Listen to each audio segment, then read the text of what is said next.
Hello, hello, and welcome. Welcome to Flash News for live, unbiased coverage of the most important event in all history, for all times, for all peoples. I'm Grid Id, and if you're watching on another smart device, you can turn or television. I don't want to show my age, but there was a thing called television once upon a time. If you're watching on a television or another smart device, please, you can turn down your sound and hear this live, unbiased coverage of the most important event that ever happened to anyone, including you in your own personal history. We're just joining now. They're bringing the hat, the royal velvet hat, and there is Jenny, or no, that is Camilla. That is Camilla. Sorry, that is Camilla. She looks like my friend Jenny, and Jenny's actually here today. So I don't know why I thought it was you. That's a good. Well, I can understand the resemblance. Now you've actually seen 3 coronations in your lifetime. Yes, yes, I'm older than Queen Elizabeth and King Charles, and the other one that came before Olde. That's amazing. The one that stuttered, the one that went that one. Yes, yes. And we're watching the carrying of the large tarpaulin. One thinks of when it rains at a sporting event, you will see this sort of thing brought up, but this is quite different. This is a very smooth floor in Westminster Abbey, and rather interesting story. During rehearsals earlier this week, they found the floor rather bumpy. This floor that we see so smooth now that, is that Gregory? No, that is the king. That is the king. He looks like my friend Gregory. This smooth floor was not actually very smooth earlier in the week. It was quite bumpy. There were apparently some people, some working people that were cleaning it and washing it, which created a rather bumpy rehearsal, but those have been removed, those working people, and now the floor is smooth. The walking is slow, but the floor is smooth. We can see the king there. Yes, that is the king. And we can see the king there now, and he is wearing his grandmother's clothes, which is, I think, a testament to how well this king is aware of the cost of living crisis. He can show us that it is possible to be glamorous and still do this on a budget, which is something I think we can all benefit. And speaking of which, I hope you don't, those of you watching, not on your other smart device or television, seeing me, I am scheduled to host Eurovision in the next few days. So the BBC has sort of shrunk back on their wardrobe department. So we've gotten the what I was supposed to wear today fixed up. But I am Tom In, and I am in the in crowd here at Westminster Abbey, watching the people walking slowly but surely. Slowly but surely, no toppling. There is a woman just put a hand to her face, but I don't think that was a yawn, because this is not a boring time. This is not a boring event. This is in a rather unbiased way, and it's always about getting the tone just right. This is the most important event that has ever happened to anyone in the entire world. And just to confirm that, we're getting emails now from Uganda, Uzbekistan, Liechtenstein, all of them writing the same thing. We have nothing going on in our history. There was nothing important about us. So thank you to King Charles for giving us something else to think about today. Now we're getting a bird's eye view, and this is actually a bird's eye camera. Elon Musk has gotten involved with the proceedings, and he has implanted strategic bird eye cameras in pigeons, which have been strategically placed in the, I guess you'd call it a loft. It seems weird to call, say Westminster Abbey has a loft, or an attic, or a function room upstairs. Now we see the singing boys and girls. This is something new. This is something new. We've brought girls, and I think the presence of girls singing with the boys is a sign of what a liberal and free thinky kind of person this king is. And to mention nothing of the king's love and reverence for nature. He is a nature-loving king. I had the privilege of spending the night with him on one of my royal press junkets. And in the morning, we dined on fox brains. And it was explained to me, I was a bit squeamish at first, but it was explained to me by King Charles. It was explained to me that the fox is a very dangerous animal, much like the Tyrannosaurus Rex. This was explained to me by the great environmentalist fox hunting King Charles, who we're seeing now walking with surety. What a long wait the man has had. And what a breath of relief. I think the people of Britain can finally sigh out that this moment has finally come. Of course, last year we lost a cardigan sweater. We lost a queen who wore many cardigan sweaters. And now we have a king. And I want to say that what we're seeing now is the walking forward of two bald men. Well, one, yes, we seem to see a ranking in hair loss here. We go from one with some, then one with about half, and then a completely bald. And I don't know if this was strategically planned, but he is walking with surety and oldness. He is being followed. I wonder if he gets suspicious of all these people following him. I wonder if he ever turns around and says, it's that, what is that song that was very big in the 80s? I can always feel that someone's watching me. Well, certainly everyone is now watching King Charles make this journey to his throne. And let's hope he's going away from the throne. He's going to sit, I think, with his wife. I'm watching on two screens here now. And I just want to say, I hope technically everything is coming through clear. I've never done a live stream before. Is it? Hello? Is this microphone on? No, it says mute, so I think I'm fine. Okay. So oh my God, only 650. Okay. I don't know what happened to me, but I am excited to be here covering for Guadalupe News. I don't even, this is like, what can I say? I want to thank you for the plane ticket. And I'll be quiet now. I try, it's just irrelevant. They're singing the song. What song are they singing? They were supposed to sing, I think they were supposed to sing Werewolves of London, because there was some debate as to whether or not Warren Zevon was going to be at the event, but he has sadly passed away many years before, although some speculate that his remains are actually interred here at Westminster Abbey. Werewolves of London. The song is about over. The trumpets are not quite playing Dizzy Gillespie, but it is something involving a horn. And speaking of the horn, I think many of us remember when Charles gave the horn to Diana. It was this queen consort by his side. Okay, the things become very solemn now. Please, sir, may I have some more?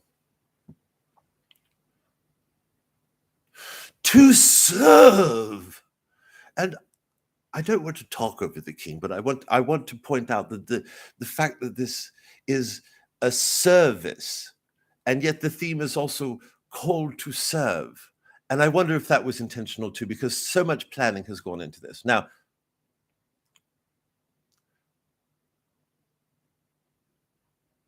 and you're seeing the holy plate behind Justin Welby's head, the plate that the 12 disciples actually ate nachos in on the night of Jesus's execution. Very religious service here.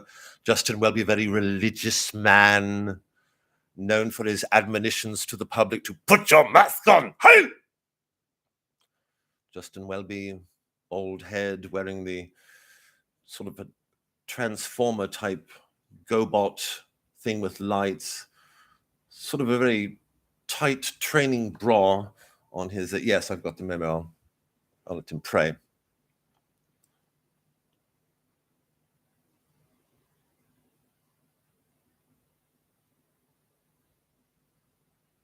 Very cozy robe he's wearing there. Again, trying to raise awareness of the cost of living crisis by wearing his grandmother's and ancestors' clothes on this important historic day. Justin Welby, head of the Satanic Church of England, the first church of Satan, the church that was excoriated by William Blake in many of his verse and prose writings. And now I think it's going to be, Isn't It Romantic? Isn't it romantic on a cold and frosty night? Now this is the anthem of inbreeding. And I will translate. Marry your cousin, marry your cousin. Create a race of people that inherit dusty tones.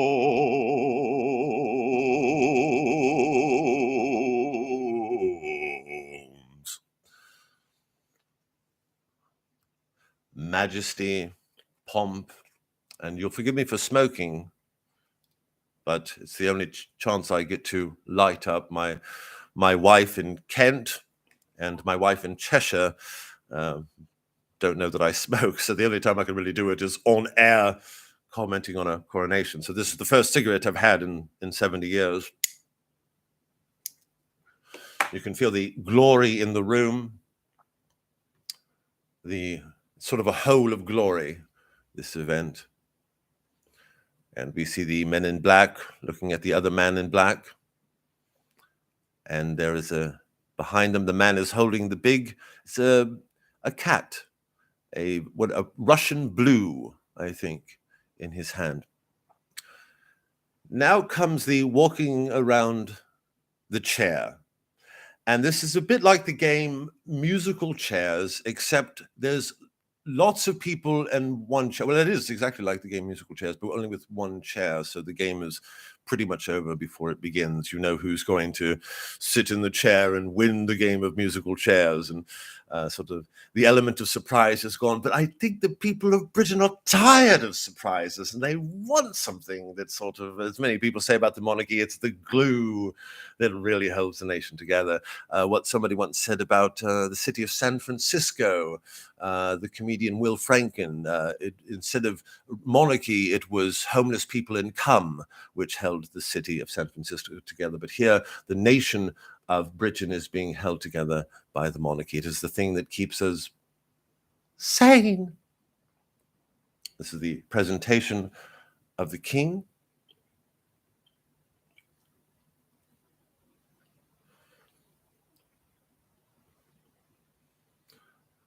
Are we... The homage to the people. This is where you, the people, and I don't mean me, the people. I am a duke, knight, commentator, royal biographer. I'm not quite a people. I'm something a bit above. But for you, the rabble, you can take the homage to the people and almost be like sort of an investor from the ground up. And they're making their pledge to King Charles.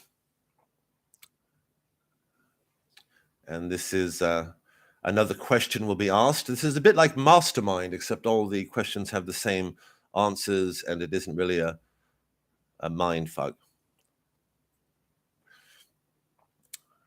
And we see the podcaster beard, and everybody speaking in unison. He's been a very naughty boy. He's not the Messiah. He's been a very naughty boy. And it's funny. He was in a golden carriage earlier, and it's not a vehicle you see every day. But now we see that behind him is a train. So I wonder if this has anything to do with the train strikes or the sort of the other things involving trains. Of course, I'm making a joke that is called a train. Now he's being asked another question. And Frederick Johnson. No, that is the king. He looks like my friend Frederick Johnson. Certainly been an exciting time. Yesterday, the king and the kid, the William, and the wife, Kate, went on a walkabout. And of course, a walkabout in Australia is an Aborigine boy's rite of passage. He has to do some feats of bravery, but it means something different here in England. A walkabout means you just leave the house and go around and talk to people from Minnesota. I came from Minnesota all the way out here to see the king, and it is just an amazing day. And there was some Americans there yesterday, so our microphones went right to them and thought, well, this is good. We could talk to the person from Canning Town who says they can't afford rent, but no, let's talk to the Americans that came all the way from Minnesota, because that sounds real exotic. So we did that yesterday here on Flash News.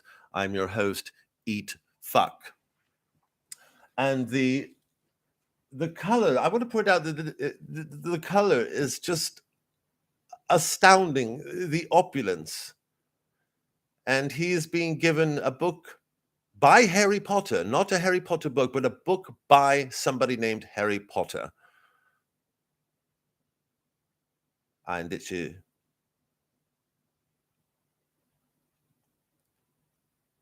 been an amazing, I'm the only Scot to like the monarchy, and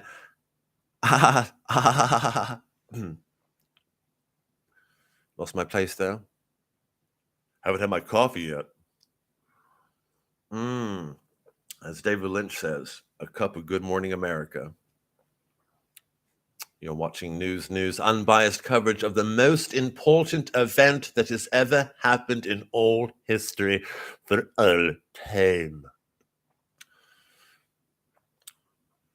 The king is sitting down. This is a king who knows how to make different shapes with his body. Very religious ceremony. Don't forget, what's my line? Okay, just let him talk. I know him. He's the Archbishop of Canterbury. Yes, don't forget his name. It's always embarrassing afterwards. Oh, you're the bold bloke who talked to me out of a book. No, Justin. Just Welby. I know you. Yes. I know you. I know Jimmy Savile. I knew Diana. To keep this book always on a pillow, and if you ever lose a tooth, and I know you will, put it under the pillow, and the tooth will appear in the book in the form of other people's tax money. Do you promise to kiss this envelope? I've never seen that letter before, sir. Do you promise to stand up tall and sit down straight? Do you promise to walk about and mince about in ermine furs? I do. Now I'm going to take the holy oil of Exxon and rub it up your bum.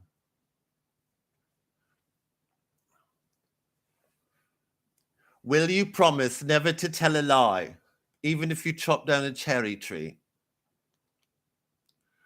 Will you promise to visit me every now and then at my home in Suffolk? Will you promise to always keep me Archbishop? Will you promise to make a painting of me and all my Archbishop friends? Will you promise to give me lots of jewels? Will you promise? Will you promise? Will you promise to be nice to all people who are nice to you first? Will you promise to give special coverage, special interviews? Will you promise to make me a knight? I do. The things which I have been asked to do, I do because my heart calls me to it. You're not a fox, are you? I'll bloody well hunt you out of this abbey, I will. I don't like foxes. Somebody tried to put fox in my fur today. Cuckoo. I, Charles, do solemnly swear to always speak in a protracted yawn. I, Charles, will promise to appear a bumbling idiot that no one should take seriously, when in fact I will be put in place to maintain this illusion of order, and that the only freedom for the British people and her Commonwealth subjects is to simply talk about the weather. Now he's sitting down. That must have been very tiring for the king to have to go up and down like that. Now we're looking at the boys in red. They were going to sing the song Lady in Red and change it to the men and boys in red, but they could not get copyright permission from the very anti-monarchist writer of that song, whose name eludes me for the moment. And I would want to give him publicity, because anyone who would not donate their music to this service is, in my opinion, worthy of a fate befitting Oliver Cromwell and other horrible reactionaries from history who killed the first Charles, and people like John Milton, who took the second Charles as a sort of a prototype of the Satan of his Paradise Lost. No, this is not Charles I or Charles II. This is Charles III, the one that requires 3D glasses, because this time it is for real. What beautiful voices have been supplied to us by the little droids that have been, in times of, I remember a few years ago, I was going through a difficult chapter in my life, and I'd lost everything. Well, when I say everything, I mean everything but the initial £1 million that I'd invested in my property. And it was a very bleak time, and I didn't think I'd ever be able to put the pieces together, but it takes something like a coronation sometimes. And I can imagine there's many people in despair at this moment, wondering how they're going to live throughout the rest of the year, jobs being lost, people on strike. And at moments like this, people just sort of put all that away and come together and look at the big, it's like a live action painting, really, isn't it? It's like if I could go to the National Museum or the National Gallery and look at a painting and it moves. When you say there's a portrait of somebody, no matter where you go, its eyes follow you. This is sort of like that, but even more, because it's like they're moving, but it is kind of like a painting, but not like not a Vincent van Gogh or a Salvador Dali. It's like what is that? Michelangelo, sort of like him, the great Italy people like Raphael or Titian, or the king is speaking. Shh. I asked not to serve, but to be served. Sorry, I asked to serve, not to be served. You're not a fox, are you? I don't like foxes. No.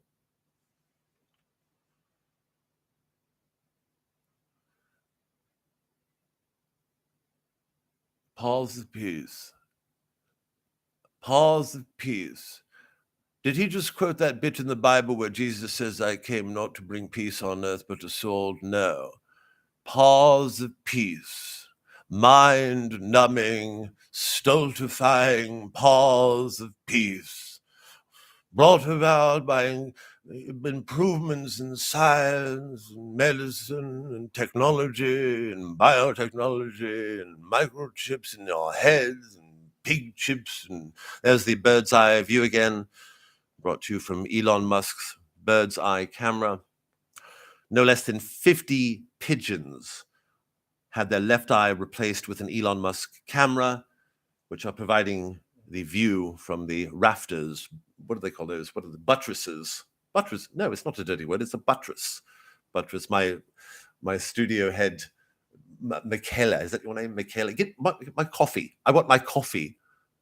Sorry, tea. I'm British. I want my tea. My tea, which is really coffee. I'm joking, Michaela. And now this is the Song of Investiture, written by Elton John. The Song of Investiture, and it's a sign of great progress that women are allowed in here, and even Camilla herself being allowed to become a queen is a great step forward for many women. And I think there's many young girls all over this great country world of ours that are looking at Queen Camilla Consort and saying, I can do that. And of course they can, but not really. They can do it in their bedrooms with a bunch of makeup and glitter, but that's enough because it's the glue that holds us together. Look at that shot. Look at that shot. What a big place. When you think about how big that is and you put it in relation to um, a poor person, you can see why a poor person would go, okay, I'll be quiet. I obviously don't know what I'm doing. And I think that's the importance of the awe and the reverence that this ancient ceremony inspires for progressive thinkers in 2023, the Kingization of Charles the 23rd. Rishi Sunak is going to do the official cough and scratching of the bollocks. Paul McCartney was supposed to be here today, but his plane is circling around Heathrow. It's sort of caught in a sort of a vortex, a loop, and I'm sure he'll sing about that later in his Twitter. He's got a Twitter now, Paul McCartney, I hear. But his plane is currently going around in circles above Heathrow, caught in sort of a Bermuda Triangle of the air of London. And so we hope Paul McCartney makes it through, but Paul is not. Look at that amazing Elon Musk bird's pupil shot from the bird's eye cameras that King Charles, the environmentalist fox hunter, has installed. It's sad when one looks at this footage as the royals are propped up in front of the big bowls, the big gold bowls that Jesus and his disciples ate nachos from. I think the middle one is nachos. I know that for a fact. And then one on the side was hummus. And then I think it would have been falafel in the third one because it was the Middle East. But there's a sad, as much as there is a joy, there is also a sort of bittersweetness to it all, bittersweet sadness to it all, given the many people and friends of the king who could not be here today. One thinks not only of his mother, but also of great friends of the king, like the late Jimmy Savile, good friend of the king who could not be here today owing to his death. And I'm sure the king is shedding some mental tears for the loss of his good friend, Jimmy Savile. And we have not yet seen the infamous brother Andrew is sort of brought given a sort of a royal tint. And the royals have a way of doing this, don't they? The royals have a way of taking something like sex trafficking and giving it sort of a royal tint. It's sort of adding a bit of glamour to it all. And one can imagine the royals can do this with literally anything. A case of crabs picked up south of the border. I'm sure that when a royal has it, it gives it that, what I call a royal tint, which is the name of my new book on the royals, Royal Tint, the coloring of things royal. But it's amazing how they can do that simply by their presence.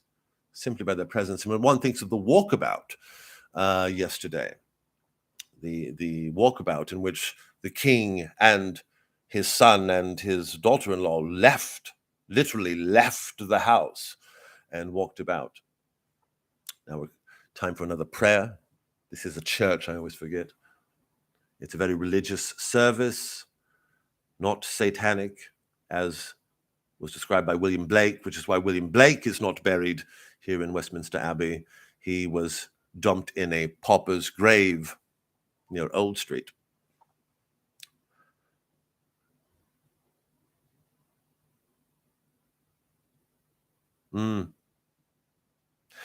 Now, look at that.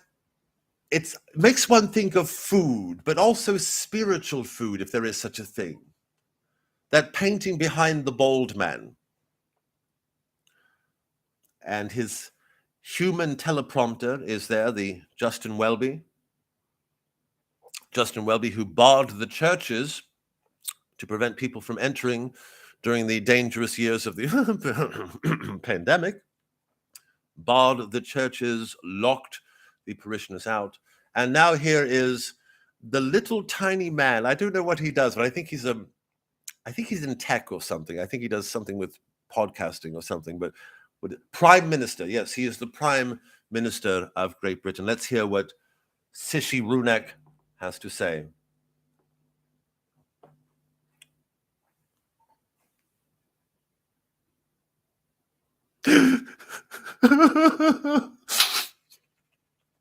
This is very unprofessional of me. Increasing in the knowledge of God. Bodhisattva.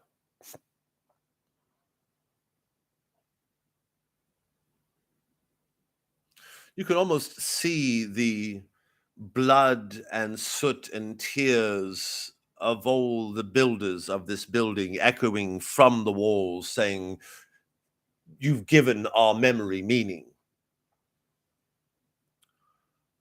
Rishi Sunak sort of toning things down today with a little necktie, button shirt, jacket affair, almost wanting to be anonymous in this whole thing, even though he is the Prime Minister of Great Britain and Northern Ireland. The firstborn of every creature. That would be an amoeba. The firstborn of every creature would be an amoeba, an amino acid, if you want to call that a creature. So is he saying that the king is primordial ooze? Let's listen further.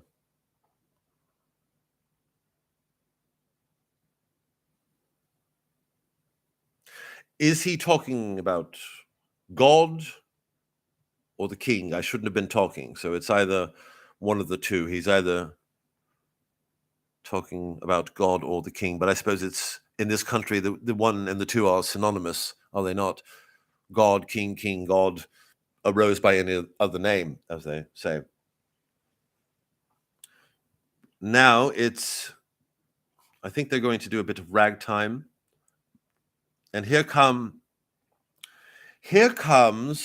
the big cross to signify the martyrdom of the other Charles and the satirization by John Milton of the second Charles. Here is the book that never closes. This is one of those gag gifts I sort of perennially get every year for another cousin of mine that hasn't experienced the joke yet. It's a book that doesn't close. And they get the book and they say, well, this looks very interesting. It's got a lot of writing, but what is the book called? And they can't close it to see the book. And because all my cousins are as thick as bricks made of shit, they don't think to look under. They just, it's a book that does not close. And you can get it at Tiger. I think it's Spencer's in America, if they still have this, the book that doesn't close. The book that doesn't close actually sounds like a David Walliams title, The Boy That Wore a Dress, The Book That Couldn't Close. But that is the book that couldn't close. And is that and I have two streams going on there. Now, this, I don't know if there's a delay here or not, but on the laptop, I'm seeing the book that won't close, the book that doesn't close. But on the iPhone, I'm seeing the magical candles and the cross signifying the martyrdom of Charles III and all these sufferings he's had to endure, especially with that bratty son of his. Can you imagine marrying an American?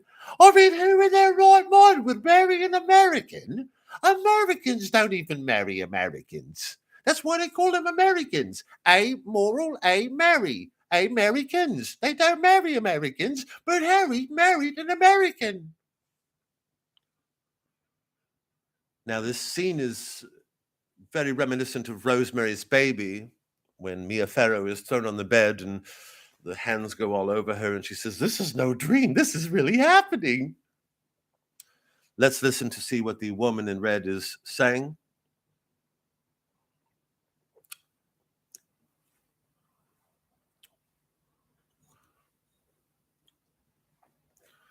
And that is Matt Lucas in one of his many funny wigs. What a national treasure.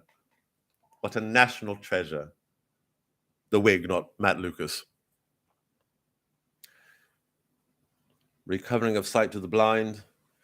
Strangely enough, this reading was not given to a blind person because there is no Braille version of the book that won't close, which is rather sad because I think blind people would enjoy that as well. Because even though they can see that the book will not close, they can feel that it won't close. So hopefully, just a word out there to people who develop gag gifts, the book that won't close. For my blind cousins, it would be nice to have a Braille version. It's giving sight to the blind. Ha-cha-cha. Now the bird's eye Elon Musk camera shot. It's a very old Bible, I've just been informed. It's not a book that won't close. It is a very old Bible.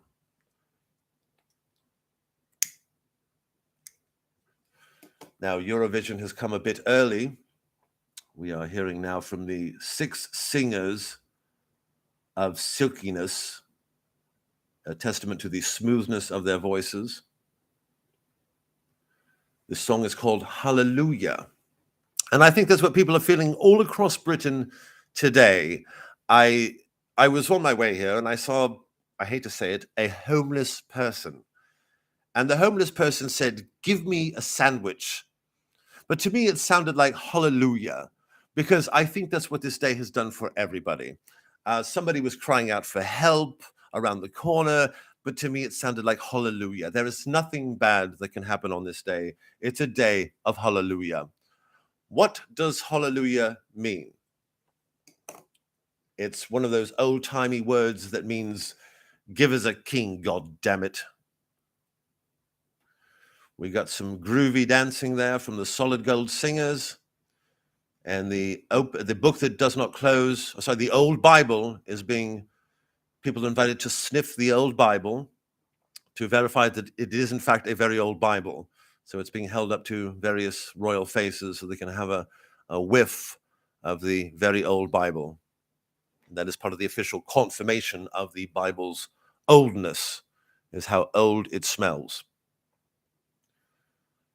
The Hallelujah song is continuing. And this is a wonderful moment of peace and understanding from a monarchy that I have to say, more than anybody else, has been so good to minorities. Nothing bad has ever been done in that regard in this country, unlike those hillbilly Americans with their wicked anti-king ways. We may do things in this country, but we hide it so much better with all of our old stuff, occasionally slipping in some new stuff. And I don't know, again, if there's a delay on your end, but on the phone, I'm a little bit ahead. So I'm assuming the stuff on the phone has actually happened because it's ahead of this stuff here that's about to happen. So a bit of a time vortex myself. Speaking of, who was it that was in the plane that was going around in a circle I mentioned earlier? So I'm going to go with the more recent footage here. And we see bald Justin Welby on his throne of, well, he's the head of the something. No, the king is the head of him, but he is the head of the church, Justin Welby.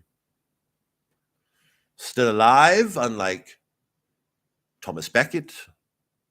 I would put in a plug for the movie Becket with Richard Burton and Peter O'Toole.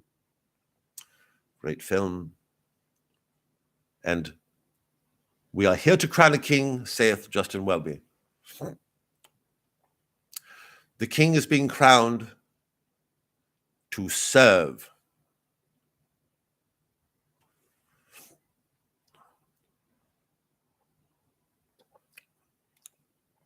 The poor and oppressed are free from the chains of injustice, says the Archbishop of Canterbury, Justin Welby. The poor and the oppressed, of which this Westminster Abbey is teeming today with the poor and oppressed. Not literally, but one could say that the bones of the dead that are lying in this abbey are pressed on as people are sitting now on literally their bones. But as far as the poor and oppressed, they are not to be found here, because that would be rather unseemly on a very special, solemn, religious day such as this. In fact, I think most of the poor people are watching something else. And I'm not putting down poor people. As a royal correspondent, that's not my job. It's my implication. But I think the poor people, with their rejection of the monarchy, don't really deserve to be in here anyway. And that's just my editorial royal correspondent unbiased opinion. Justin Welby is wearing the X-shaped two-gemmed bra that symbolizes that he is the true heir to Christ the Jesus. It's amazing how steady people can stand. I always have to fidget and shift my weight from one leg to another. That's because I have restless leg syndrome, as well as restless mouth syndrome. I know I'm getting a lot of complaints here. Would you just shut up and let the holy bishop talk? God damn it. He's the goddamn fucking bishop, you bastard. Shut up and let him talk. The little Weasley bald man who's hoping for another cuppa with the king. He's reading from the Book of Weasel, the little Weasley bald man, and it's sort of a fun game to follow. How many cups of tea will he have with the king over the coming years? It's a game that all vicars play, but Justin Welby has risen to the top. What a solemn and holy occasion. I wonder how long the service is going to take. I promised a whole, and I disabled the live chat because I didn't want somebody to pop up and say, what kind of microphone are you using?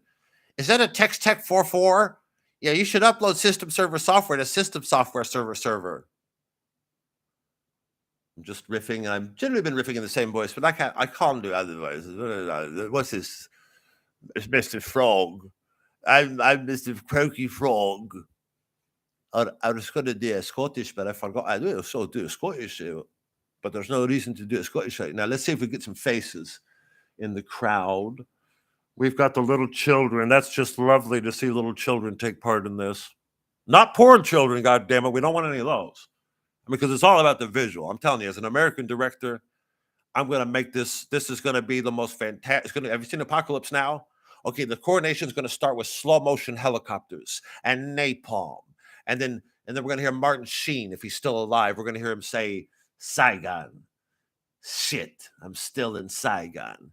And then there's going to be Brando. You don't want that. Okay, I got something better for you. Okay. The coronation is going to begin with a dead man in a swimming pool. And it's William Holden seeing, Sunset Boulevard. You don't like that either. Okay, I got something better for you. Okay, the coronation is going to start with a big plantation in the American South.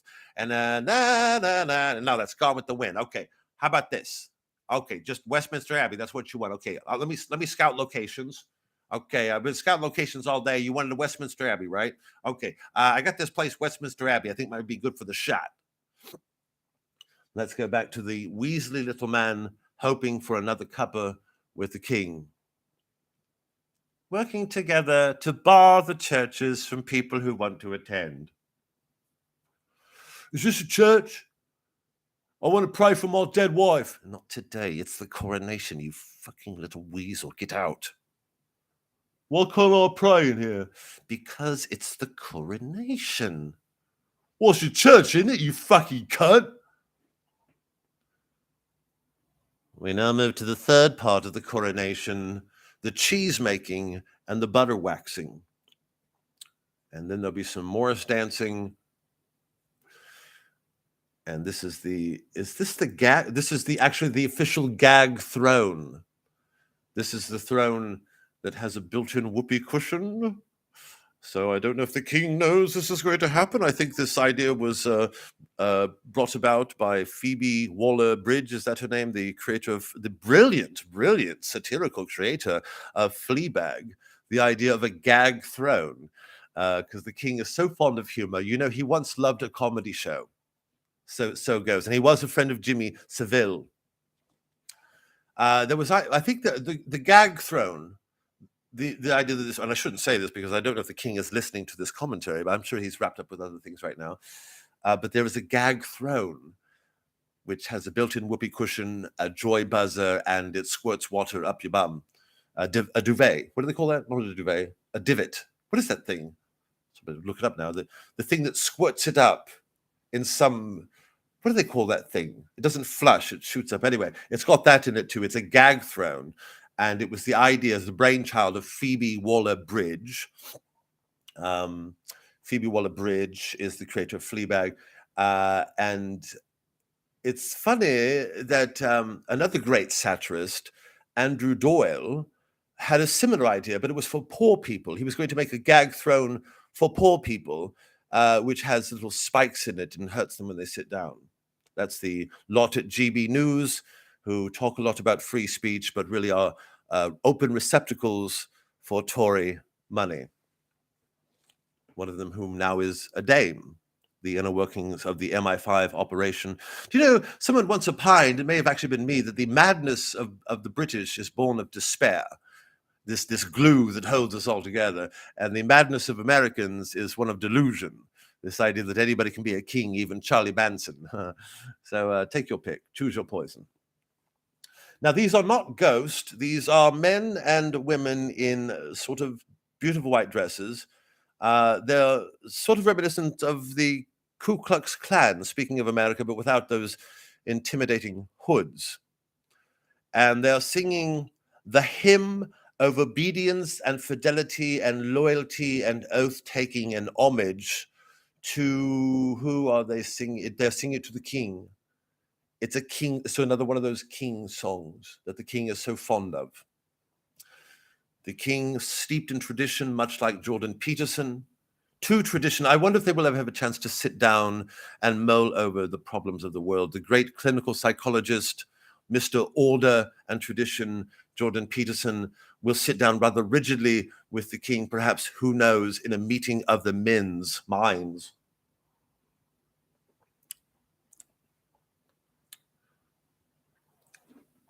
There's going to be some oil here soon, I believe. And this is Flower Bomb is the fragrance. Or is it Kylie Minogue? Kylie Minogue's Darling fragrance is going to be used for this. The king is going to receive the, yes. He's going to receive the oil. I love this bit. I love the oiling. It's so, it makes, there's a song by Frank Zappa, keep it greasy so it'll go down easy. I love oil, but not the bad kind, not the kind that's going to hurt the climate and the environment. I don't like that kind at all. I like this holy kind of oil. It's really, in a kingly sort of way, groovy. Now he's going to be anointed. Have you been anointed? If so, write Flash News and tell us about your anointing experience. We have Cheshire in Cheshire. I was anointed once, but completely by accident. You see, I was on my way to stupid school when I fell into a pit of oil. Well, I thought, that's it now, you've been anointed, you must be king. Well, off I went down to Westminster, and boy, did I get the surprise of my life. I wasn't king after all, I was arrested.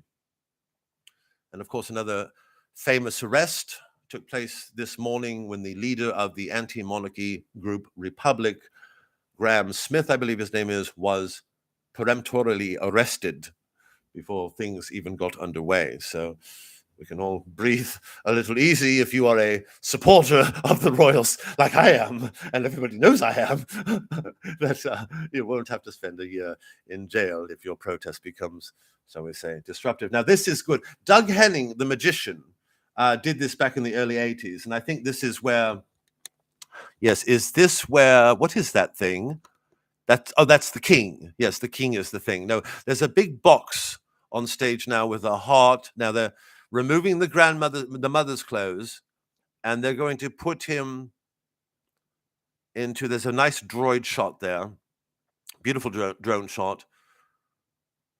Zadok the Priest is the name of this Handel composition. Zadok the Priest. There is the bird on a wire. No, it's the bird on the tree and the angels with the trumpets. The king is going to go in the box. And he's going to be sawed in half, but this way, going vertically down, representing the two halves of the fake culture war, and then he's going to be brought together with the issues we can all agree on, like the war in Ukraine, like COVID, climate, and even the coronation of the king himself, by symbolically sewing himself back together again into one whole, things representing the British people, the Commonwealth, the world, the prophets, all of these things together. We're getting an email right now from a working class person who likes classical music that says, I really resent the fact that they have to take classical music and ruin it by putting it in this context. I'm sorry, I shouldn't have read that out. That's disruptive, and that person should be in jail for a year.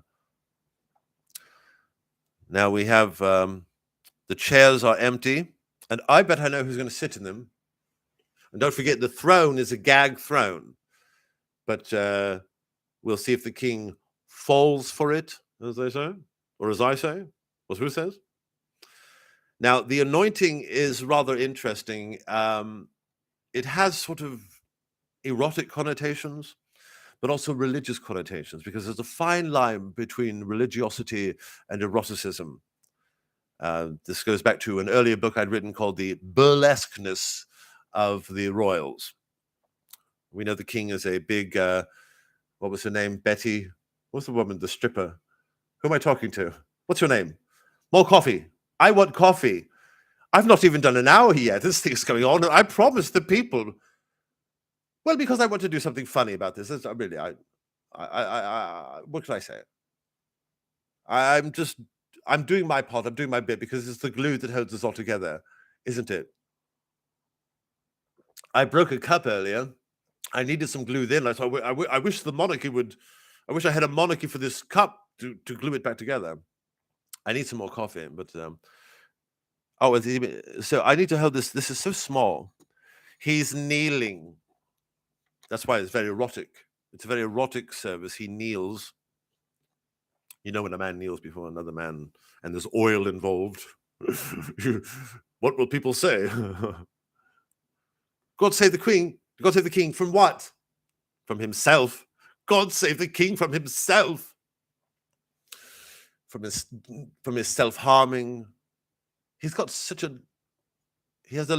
lovely king, but he has such a low opinion of himself. That's why this is a very toned down and humble ceremony today.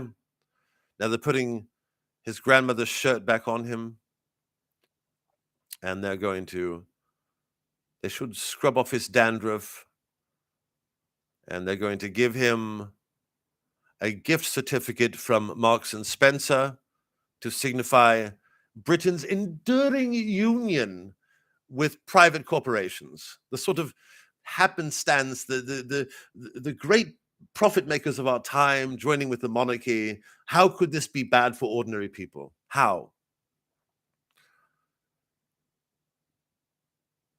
You are dressed in a big gold robe. Do you promise to always wear the gold robe until Simon says you should take off the gold robe? I do. I do. All right. I'm your American guest host, Todd Surfboard. I'm kind of new to this whole Westminster Abbey thing, but the other guy had to get a cup of coffee and take a leak, so I'm filling in. Now, I know that's the king because I saw him in a movie about the climate exchange. Apparently, there's a lot of climate exchange going on. You know, people exchanging climates, and that could lead to a big climate collapse, like in 1929. Okay. He's going to be a brave avocado for those in need. Advocate, not an avocado. Although I could use an avocado right now because I'm from California and I love being the guest commentator on this wild show, this coronation of a king, man. Because like in America, we ain't got kings, man. But we do have blue and yellow everywhere, like on the floor there, because of Ukraine. Because that's one thing about America. America and Britain are both Ukraine. That's what I read. And I believe every single thing I read. That's why I only read things I believe in. I would like to give you this sword that was my friend's.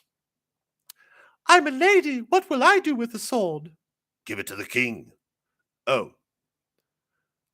Oh, well, this is nice. I like holding a sword in my hand. Doesn't have to be mine either. I don't mind telling you. I went to Eton. I know what boys are. I know what boys are.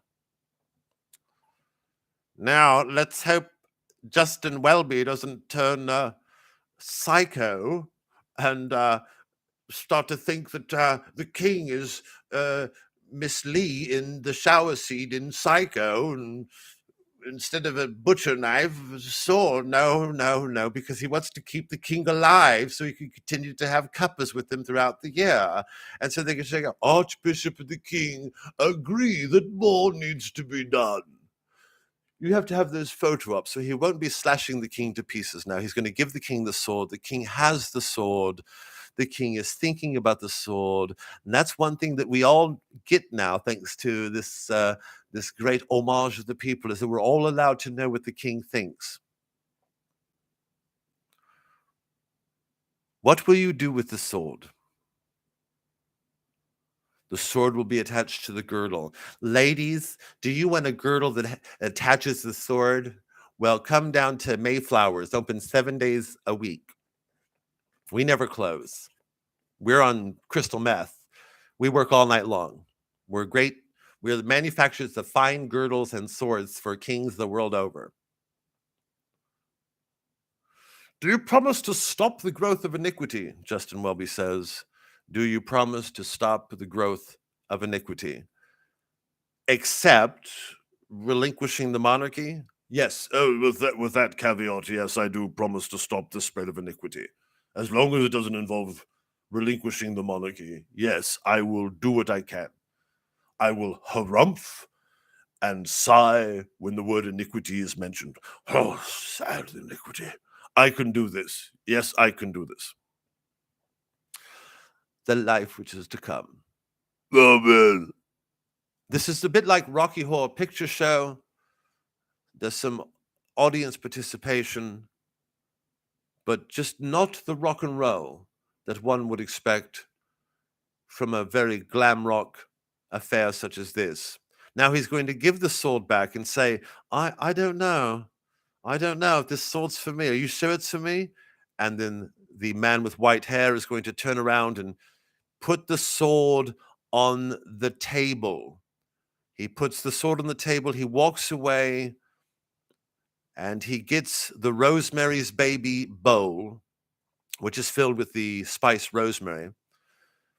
And he's going to walk around like a ponce with it for a bit, show it to the lady, bring it back to the table, show it to the dish.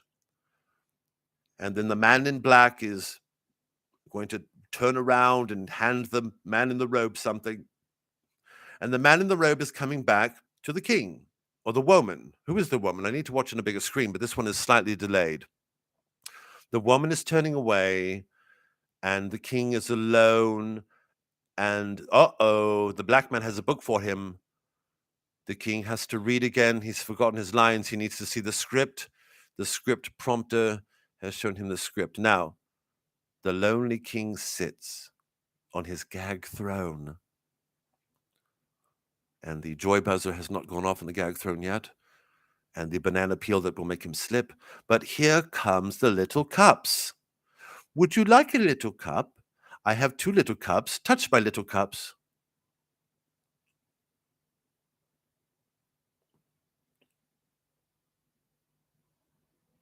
Well, I'll be.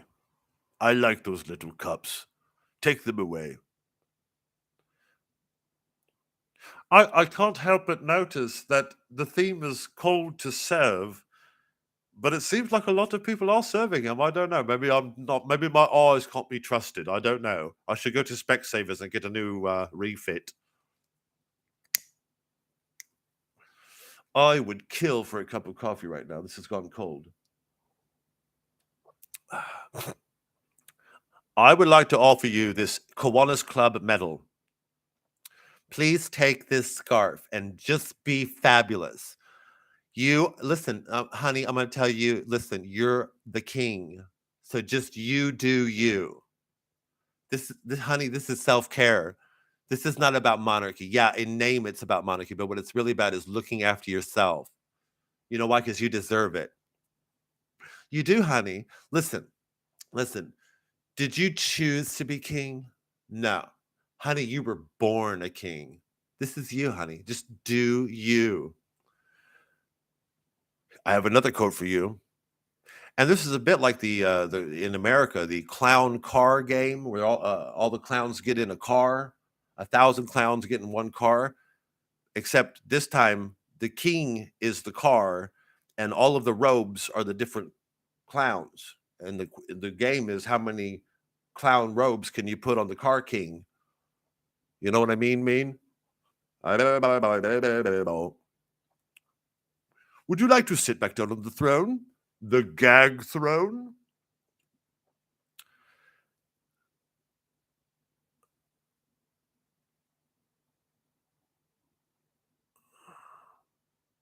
The robe of righteousness and the garment of salvation. That's what it looks like. So that's what righteousness looks like in salvation. And here I was thinking it looked all kind of justicey. It's actually a glittery, sparkly robe. Now, this is cool. This is the big ball with the cross. And who wouldn't want one of those? You know, a big ball with a cross can really just brighten up a drab living area. Who couldn't use a big ball with a cross? It's an orb.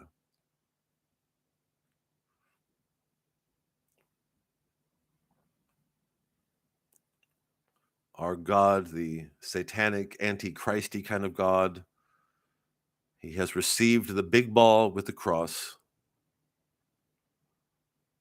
And you know what's in the big ball with the cross is a smaller big ball with the cross, and it goes on ad infinitum until you get to a little subatomic ball with the cross. And there's only one like it in the world, and it's made by Herods. And you can't have it.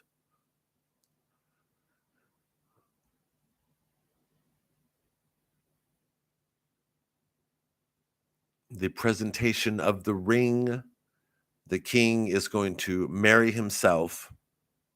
And I don't know what Camilla's going to think of that. I think there was a lot of uproar back in the olden times when Diana was bye Diana, and Camilla came along. Now Camilla's getting a bit of her. Does he love himself or me? Such as an ongoing sitcom of the royal family.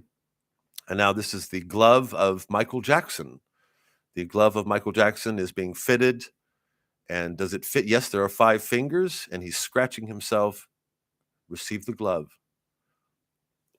Sniff the glove by Spinal Tap. Don't trust in your own power. I'm going to have to get a cup of coffee soon. God, these bastards won't shut up. So long. Look at all this stuff he gets. This is like the end of The Jerk. Remember the film The Jerk with Steve Martin? He says, I don't need anything. I need this. He picks up an ashtray. And I don't need anything else. Nothing at all. I need this, a paddle ball. Takes a chair.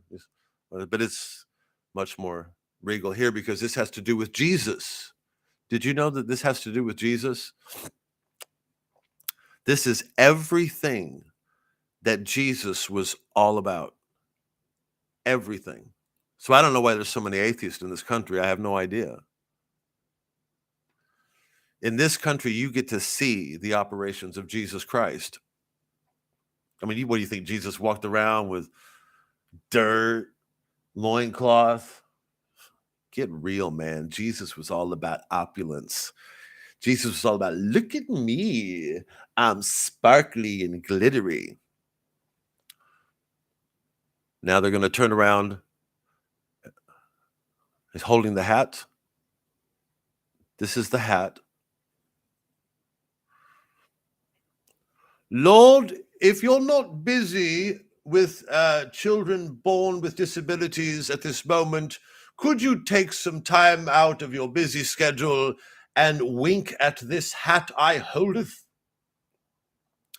It is an important hat, O Lord. I know there was an earthquake today in some parts of the world and people have died, but please look after this hat I'm going to put on his head. I know you're a big god and you can do all things. Please don't make me trip. Please don't make me trip. Here is your hat. Lord, your milliners have been good to this hat. Wear this hat. It will fit better now that you're balding. Dun, dun, dun, dun, dun, dun. Here comes the hat. Crunch, squirt, crunch, crunch, crunch. How is it? How is it, Your Majesty? Does it fit? You look nice. Now stay that way for all eternity. God save the king. Oh my God, he's fucking coronated. Oh my fucking God. I didn't know this, it happened. Oh, holy shit. I mean, all of the talk does not compare to what I just, people could talk about it for weeks, but until you see it, it's like, whoa, the fucker just got coronated. This is like real. Oh my God. He put the hat on, it's done. Except they all got to leave now. And that's not going to be easy. It's not like after, like a B movie drive-in flick where everybody just goes home. This is like, even leaving is a big deal.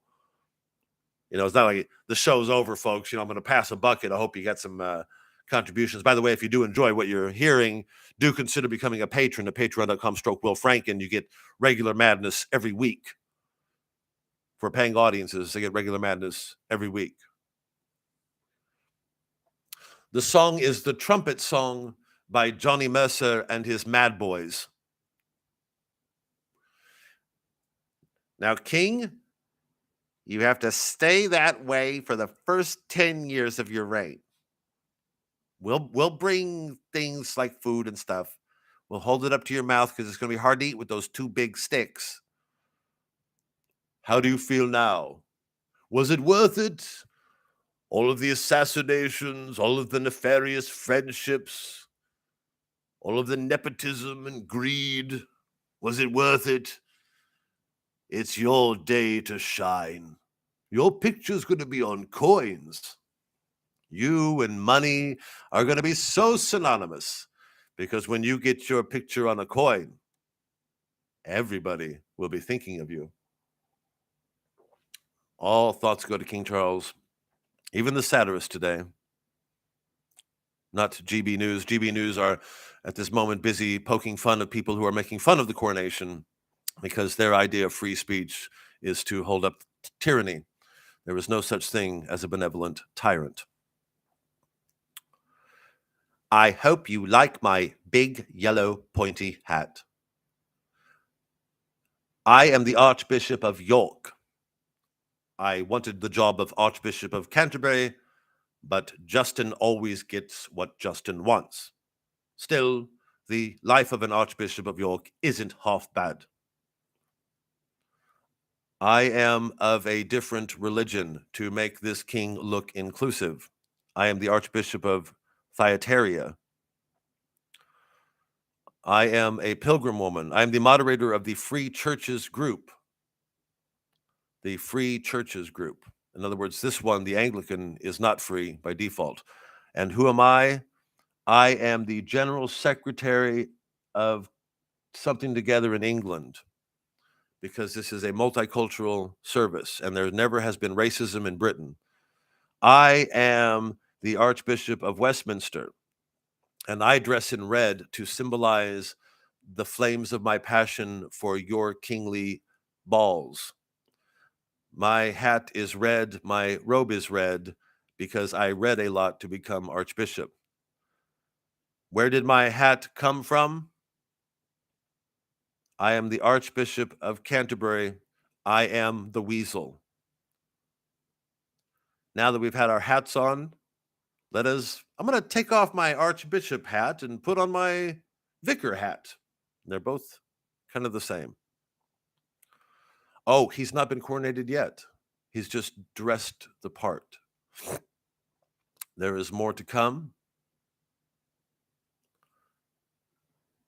And he is really weighed down now. All that gold is heavy. All the gold in California. The song is called "Oh Lord, Grant the King a Long Life." If you know the words of this great Peter, Paul, and Mary folk classic, do sing along. Oh Lord, he's the king. Don't it feel good? Yowza, yowza. Look at me, I's king. The great Southern gospel song, Give Me That Robe. And now they're going to walk around the throne just to make sure it all really happened, man. Just say, wow. He's passing Prince George. How can he do it? How fast can he go? You know, the story of the tortoise and the hare, I think, has a lot to do with this coronation, except it's been slightly altered so that it's no longer the hare and the tortoise, it's the tortoise and the tortoise. Lots of slow-moving tortoises in this walk of destiny. It's not quite ease on down the road from the Wiz, but it is a walk of destiny. And have they stopped?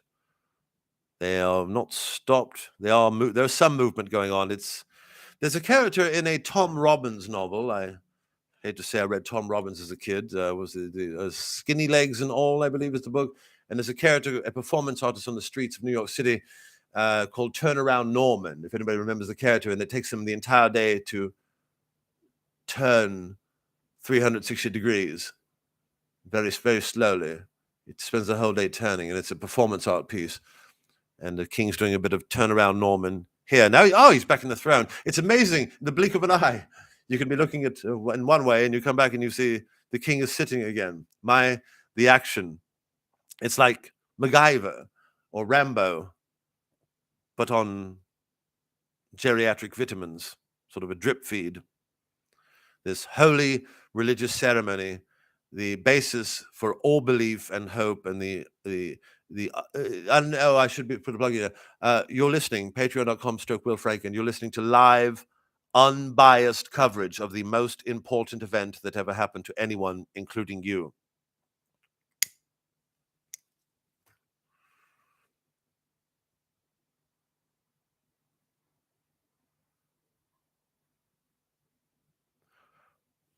Bring, bring. Oh, it's the throne. Sorry, the phone. Funny how many things rhyme with throne. Throne, bone, phone, moan, loan. Did the king get a loan to buy a phone to call about his throne? He's got a bone to pick with Joan, Joan who made the throne.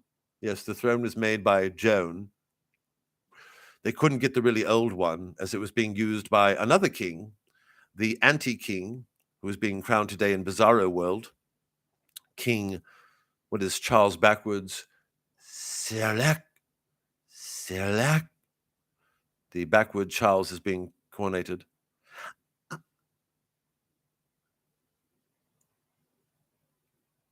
I, Justin, Archbishop of Canterbury, will be faithful and true.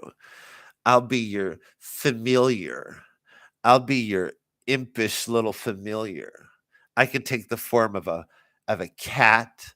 I can take the form of an owl or a bat.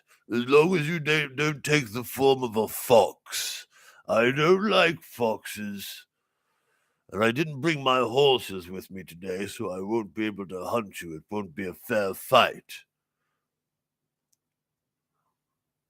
Hello, Dad. Dad, you're a great dad. I love you so much. You old rusty old oak tree of a git. Oh, Dad. Dad, I love you, Dad. And I'll kick Harry in the fucking teeth later, Dad.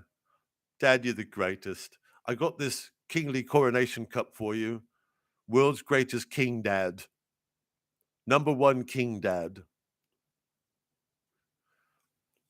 Now, oh, now this part of the service is called the Oath to the Führer. If you want to follow along, there's an older version of this from the 1940s called the Oath to the Führer, but this here is being called the Homage of the People. So you're invited to take part. I will have to sit this one out as I have I'm just not feeling it right now. I have a little bit of a yeah. This is the Homage of the People. The people have paid homage to the king. The original text is the Oath to the Führer. You can read that online and follow along. Now they're going to sing a song called I Can't Believe What We Just Did. It's sort of a song of the awareness of, oh my God, did I just do this homage of the people? And it's sort of a perfectly fitting song for the unprecedented step that the people just took to say, yes, I will honor whoever you choose, your successors, anybody, even if it's Andrew. For some weird reason, even if it's Andrew, yes, we'll honor him too. Oh, yes. Now that symbolizes a lot. The symbols, the crashing of the cymbals is very symbolic. You get it? It's a pun. Yot mat zit miat. Long live King Charles.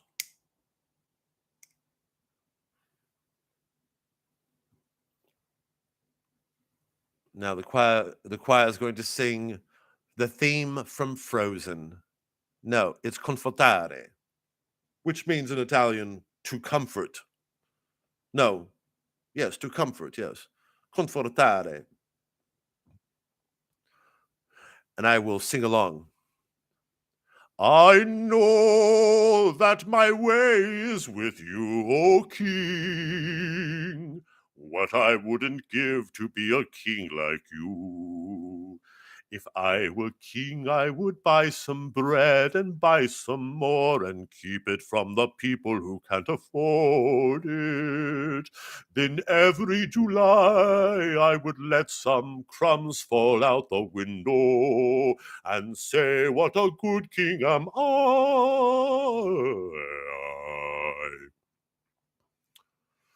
I will walk in your kingly shadow. I will heed your kingly call. I will lick your kingly stamps and use your kingly coins before we all go cashless.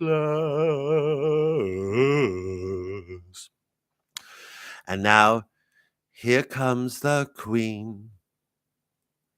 Sit down, Camilla. You've had all the criticism you faced over the years. You just rest, girl. You rest with your ladies in waiting. Ladies in hating. That's the new series on Netflix. It's about the gossipy ladies in waiting of the queen consort, but they're really ladies in hating because they're jealous. They're jealous of her queen consortshipness. Take this ring and shove it up your fucking arse. This is a pared down ceremony. The king has been coronated. Now the queen must be coronated. So this is going to go a little bit looser in style. Take this fucking ring like your husband did without all the fucking pomp. You're fucking lucky to be here, you know that? We got a hat for you too. Come on, Mickey, bring out the hat. We call this Mickey the Hat. It's a nickname of the hat, but it's also a hat because it's the only hat that's also an East End gangster. So we're going to put it on your head. Put your hair back, love. Down it comes. It's going to hurt just a bit. There we go. And squeeze and twist and lock in place. Put the bolts in. That's right. That's right. She raised her hand a little bit. I think she was in pain. May thy servant Camilla reign in her heart, O King of Love. I am the Weasley head of the Church of Satan in England, Justin Welby. I'm a little persnickety insurance salesman who found his way into an archbishopric. The Right Honourable Lord Cunt will now present... Oh, the Royal Scepter. Look at you. How lucky. You feel like a queen. You get the Rock of Equity and Mercy as well. Look at all the stuff she gets just for being a drag queen. Just because she's a drag queen, she gets all these gifts. I imagine Graham Linehan raising hell about this right now. Why should a transvestite, just because it's a transvestite, get all of these gifts? That job could have gone to a real woman. It's saddening, disgusting.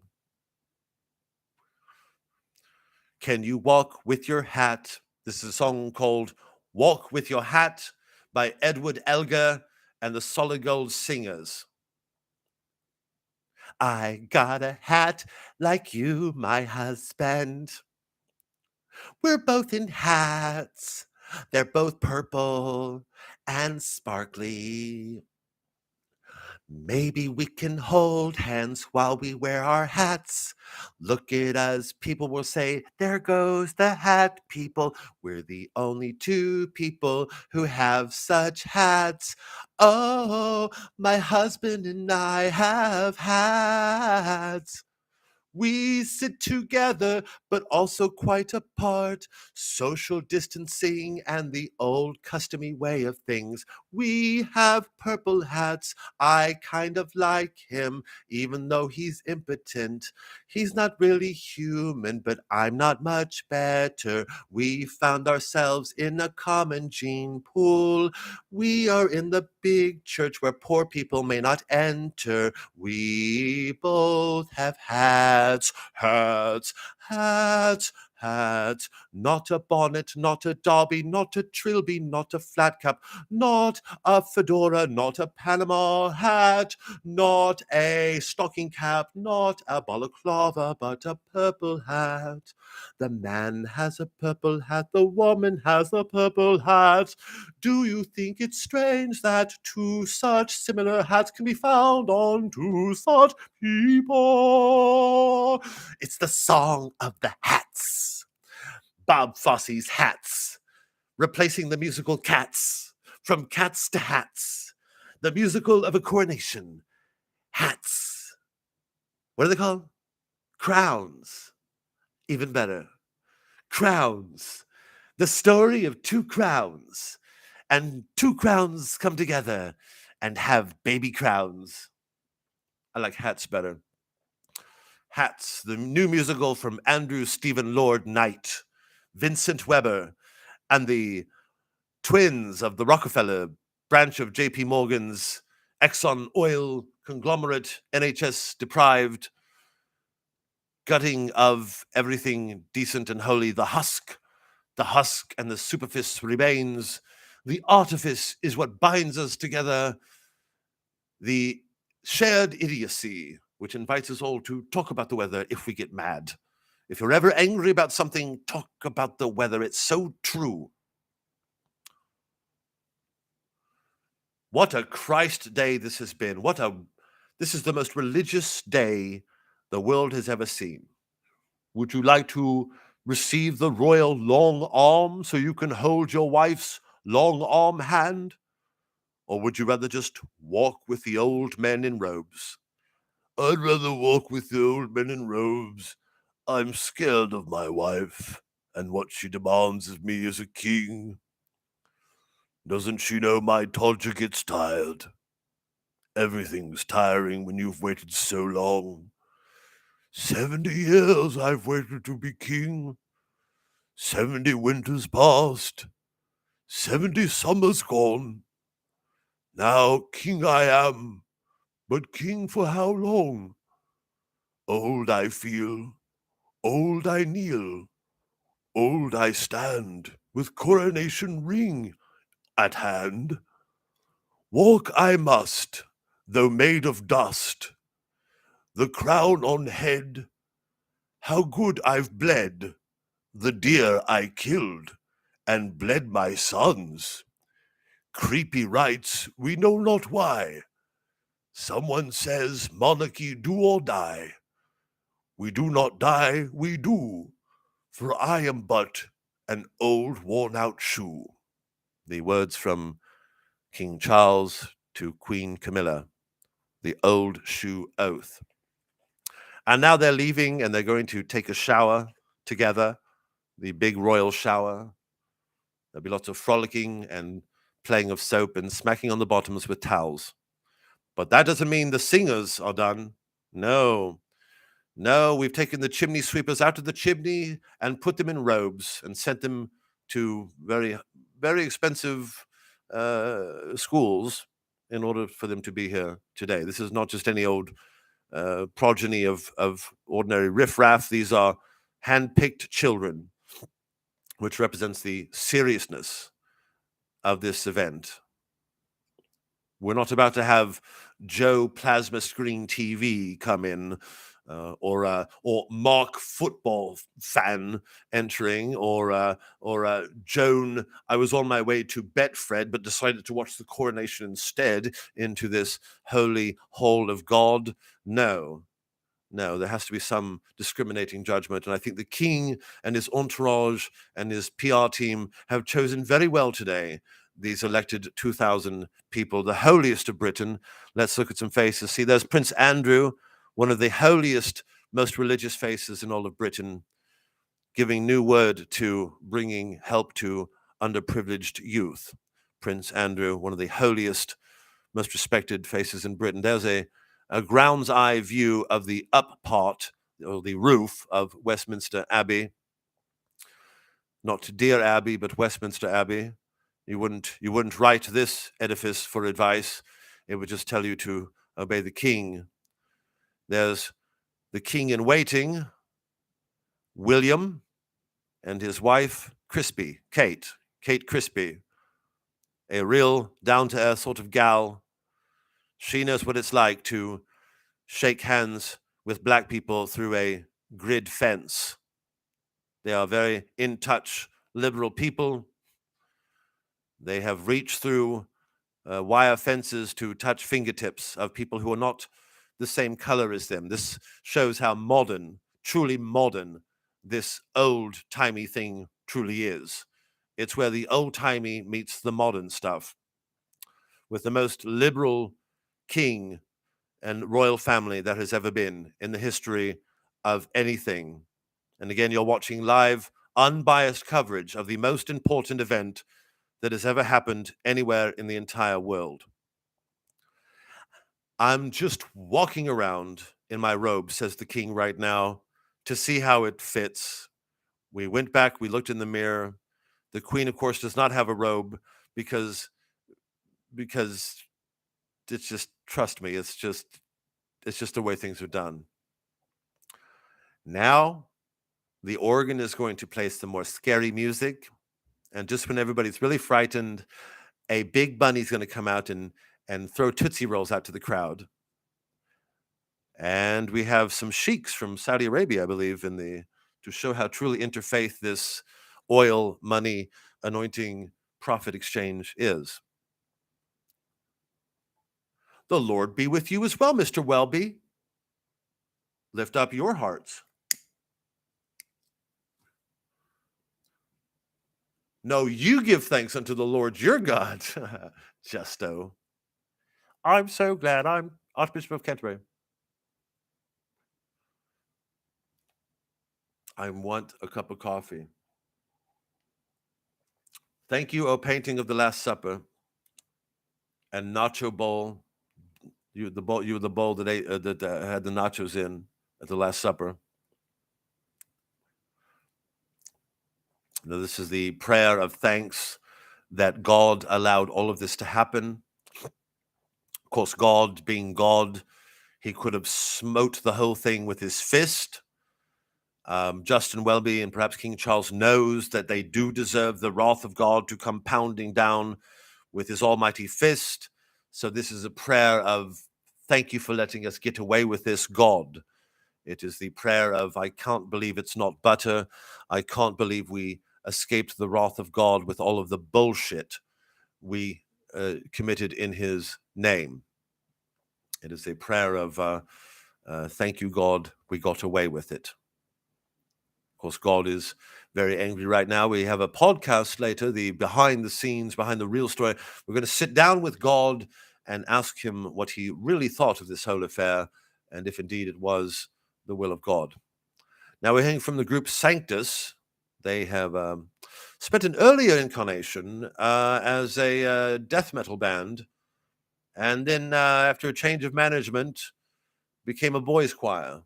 And it's the first, if anybody follows death metal history, a first, sort of on par with Rob Halden from Judas Priest coming out as gay long after anyone cared. Well, when it was very safe to say he was gay. Sort of a similar transformation with the group Sanctus, putting down their guitars shaped like axes and their blood costumes to become a boys' choir. A lovely gig if one can procure it. And where are all the other death metal bands of those days that are laughing at Sanctus for having changed their name and put on the robes of state? Whereas where are groups like Monster Death or Vampire Eat? Where are groups like Slay Kill?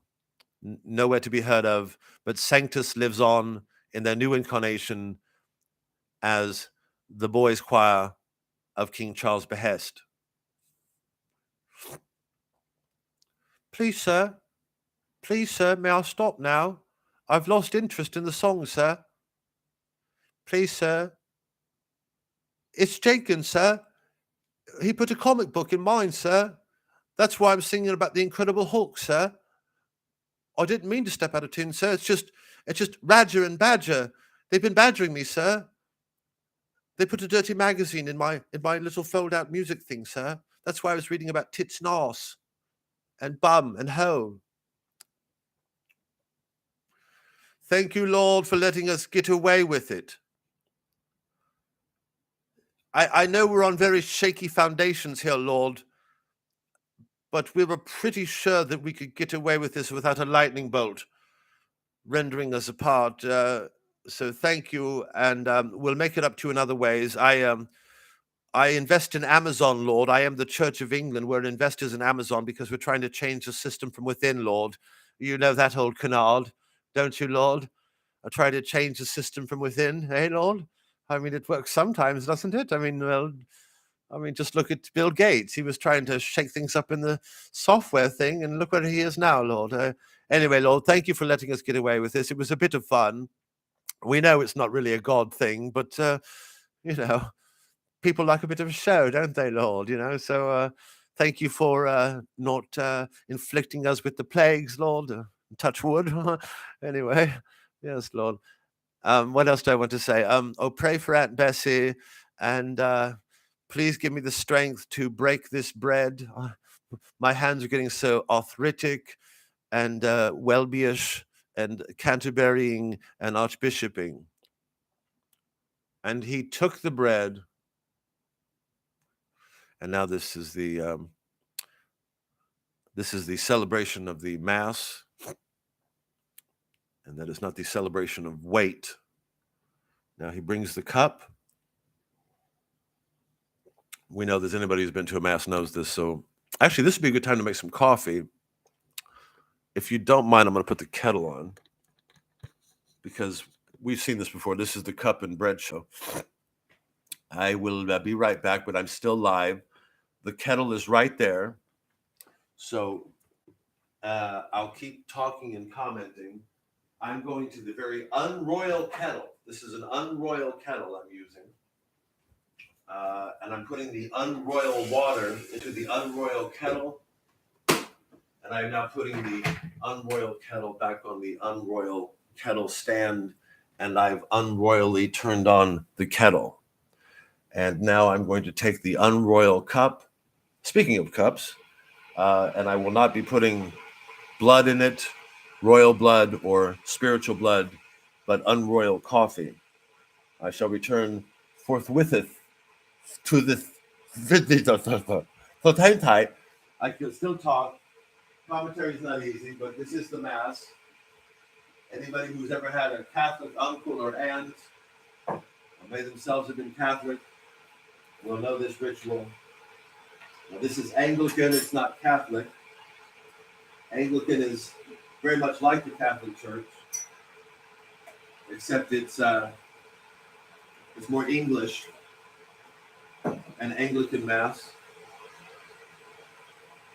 And I really have to use the loo too, but I promised I would see this through to the bitter end.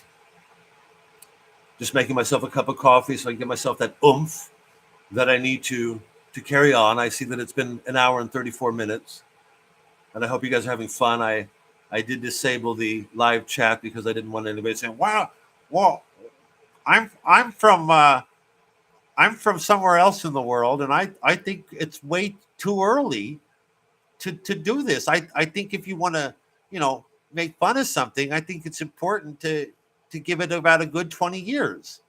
You know, let the effects kind of settle and ossify, and then kind of lightly poke at an issue. I don't know where this desire to, you know, kind of, you know, what was that guy who wrote that? Shel Silverstein, seize the day. I never believed in seizing the day. I believe in letting the day seize you.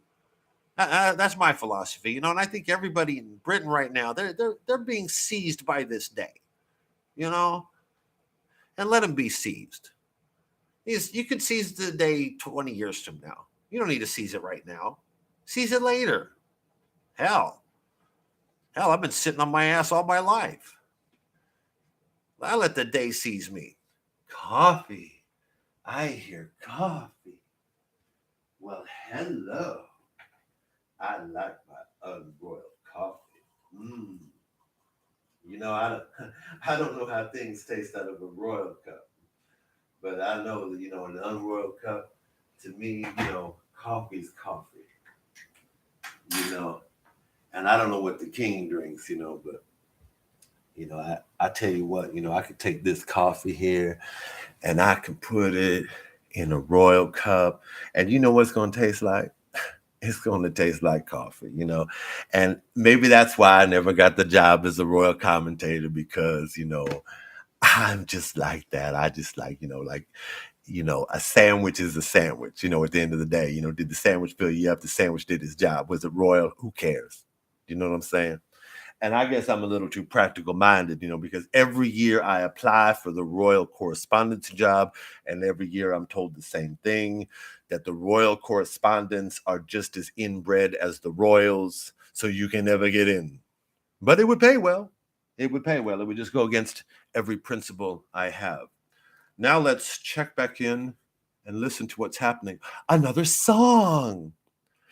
It's kind of like Woodstock, but with all Latin-y things. It's like Jimi Hendrix, but if he sang as a bunch of other people and didn't play guitar. It's a lot like Deep Purple, except less Highway Star and more Ermine Robes of State. It's less Pink Floyd and more an actual wall of permanence that one cannot penetrate, but one can admire.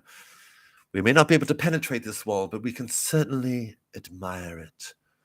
The soft tones. This should be the Agnus Dei, which is it's about sheep. It's about the lamb-like qualities of Christ. And do you think possibly, little Janie, little Joey, do you think possibly that the king is somewhat like a lamb? And how do we treat lambs? Are we mean to lambs? Do we spank lambs? Do we tell lambs to go into the corner and keep their mouth quiet? No. No, we like lambs. They're gentle lambs, aren't they? They're not like foxes, which we must kill foxes. We must use dogs and horses to kill the fox because the foxes are... Mr. King, you're still on the air. Oh, I thought I saw a fox. I don't like foxes. I love the environment, and the fox has no place in the environment. I'm concerned about climate change, but there is no climate by which I will ever tolerate a fox. The post-communion prayer is very special. It's a blessing, and Justin Welby is going to deliver the blessing of the post-communion prayer. He's going to say, did you all enjoy it? Did they all have their bread? There's no way they got through all of those people that quickly. That would be a mass that would last 3 1/4 days, according to our computer models run by Dominic Cummings and Elon Musk of the Bird's Eye camera.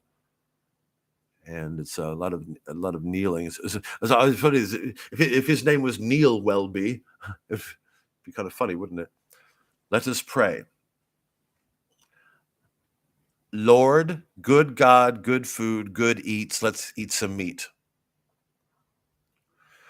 Oh, wonderful, indescribable, effervescent, ebullient, immersive, and watery God, you that makes Poseidon look like earth, you watery, liquidy, clear, limpid God. Amen. I forgot what I was going to say with the second part of the prayer. No, it's all going according to plan. Now here's my yellow hat, which means I'm a coward. Our help is in the name of the Lord. Okay, then where the fuck is the name of the Lord? Because I got to get there quick. You just crowned this guy, man. Where the fuck is the name of the Lord? If our help is there, then I need, like, is it a club? Is there a club called the Name of the Lord? Where is this name of the Lord, man? Because apparently my help is there. You know what I mean? Now he is cutting the air with his crossblade fingers. That's right. And the royal teleprompter is by his side. I am the Weasel of Canterbury. You'll be seeing a lot of me. You'll be seeing a lot of me because I am a vicious bastard. You know, I'm Justin Welby. And when I was becoming a bishop or whatever, I knew about child abuse that was happening, physical child abuse that was happening. And I pretended I didn't know the guy that was doing this. Look up Justin Welby, a right bastard. So occasionally I dip in and out of satire and then come back to my own thoughts, as you might have noticed here on this live, unbiased coverage of the most important event that ever happened anywhere at all in all history. And this is the Guinness Book of World Records for the longest Amen, beating out the longest Om by the Buddhist chapter of the King Charles fan club. See, the Amen beat the Om by 2.9 milliseconds, making the Amen superior to the Om. So the rankings are in the Amen, the Om. We had the second longest Allahu Akbar earlier in the ceremony. And now the song is It Almost Over Yet? By Gregory Hiccup Handel. No, it's Praise My Foot. No, Praise My Soul. Praise My Soul, the King of Heaven, by Henry Francis Light. Sort of a light song. Praise my foot. Praise my soul. Praise my bones. I am the king. I am all alone except for a wife and a nation. Heavy is the cross that bears the crown of my head. Shakespeare, I am King Lear. Knock, knock, who's there? No one. No, just joking. It's me, the king. I'm still here. And look at the people in their pretty clothes, all gray, all old, different ethnicities here today, which shows what a modern, it's almost like a space age. It's so modern and yet so old. Its oldness is contained in its newness and vice versa. And women with flowers in their hair or flowers for hair. There's a couple of women with snakes for hair, evoking the Medusa of old. These young singers have certainly belted out quite a few tunes today. There's Warren Zevon. Speaking of Warren Zevon in the middle there. These kids certainly have put on a great show. The set opened up with Zappa's Don't Eat the Yellow Snow, and now it's concluding with side 2 of Captain Beefheart's Trout Mask replica and the national anthem. The national anthem will be sung, and that will be the national anthem of Great Britain, not the American one that talks about flags and blowing up stuff. There's William, his head heavy with his lack of hair. And the woman behind him has a UFO on her head, and there's a little girl, which shows that this will endure forever. and the floor again so smooth, where it was so bumpy the weeks before with people cleaning up the floor and making it ready for this important event. And many of the royal rehearsers were stepping over the poor people, and they have been removed, and the floor is now smooth for the king's grand exit. Always leave them wanting more is sage advice, and I think this king has certainly held up that tradition. Leave them wanting more. Give them a bunch of stuff and then just leave them wanting more. Always leave them in a state of perpetual want, perpetual need. The king is the tit. We are the baby that needs the milk. There's a bit of animation there. A conductor actually looking like he enjoys what he's doing. It's a rare thing to see in a ceremony like this, somebody actually taking place. The king shall rejoice. And that does not mean, this was written actually in honor of William of Orange. The king shall rejoice, because the king, William III, was in love with a lady named Joyce, so much that he wanted to become Joyce. And so he eventually rejoiced after his Joyce that he loved, his mistress, had died. He found a way for him to become Joyce, and he rejoiced. But that's the word rejoice has actually a different, multiple meanings. It doesn't just mean become somebody named Joyce again. It can also mean celebrate, be filled with joy. And that is how this current modern king, this environmentally fox hunting king, how he is thinking of the term rejoice. As far as I know, the king has never known anybody named Joyce, or perhaps was not even aware that Joyce is a name. But this is not the rejoice in the sense of becoming somebody named Joyce again. This is rejoice as in celebrate. The king shall rejoice. How shall he rejoice? With poppers, perhaps, Soho clubs, giving more money to GB News, perhaps. Perhaps he will rejoice by going to the grave of Jimmy Savile, if there is such a thing. His dear friend, the king will rejoice with frozen pizza, perhaps. Perhaps he will rejoice by buying a copy of his son's book, Harry, the Prince of Wales. I could make it, but Meghan had to stay at home. My American wife is wise about the monarchy, but I quite haven't figured it out yet. Despite all of the mud the British press have slung at my wife, I have decided to keep one foot in all of this madness. Gee, I hope she's still there when I get back. Hopefully she'll understand. I had to do this. I had absolutely no free will. That's perhaps the thoughts of Harry as his wife is at home in America, being her typical American selfish self, I have to say. I mean, what is she doing right now besides raising her children, that she could not be here to take part in this big electronic bar of soap whitewashing the nation into a stupor? Where is she? She's at home caring for her children. Well, Harry at least has the decency to keep one schizophrenic foot in this electrified, psychedelic, tradition-y, gray thing with paintings and sparkle stuff. And now they're going to let them out of the church?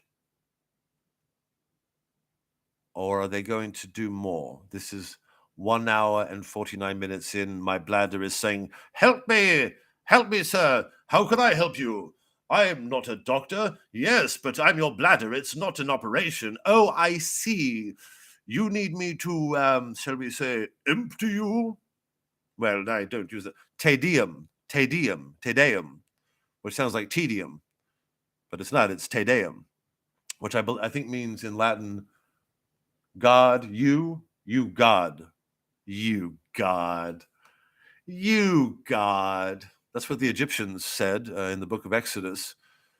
Every time the plague would come, whether that be frogs or the blotting out of the sun or the death of all the cattle, every time it would happen, those Egyptians, you God. I wake up today, I think it's going to be another day in Egypt, and then here come the frogs. You God. Did you hear what happened when we pursued the Israelites? Yeah, Red Sea divided. You God. Or when Jesus turns the water into wine, it's you God. You God. And then it freeze frames and then the credits roll. And it's called Theological Existence. I like the little lamps. I love the little lamps. The little lamps to me are symbolic of a light. And I think that's what Charles also is, aside from being a king, a fox hunting environmentalist.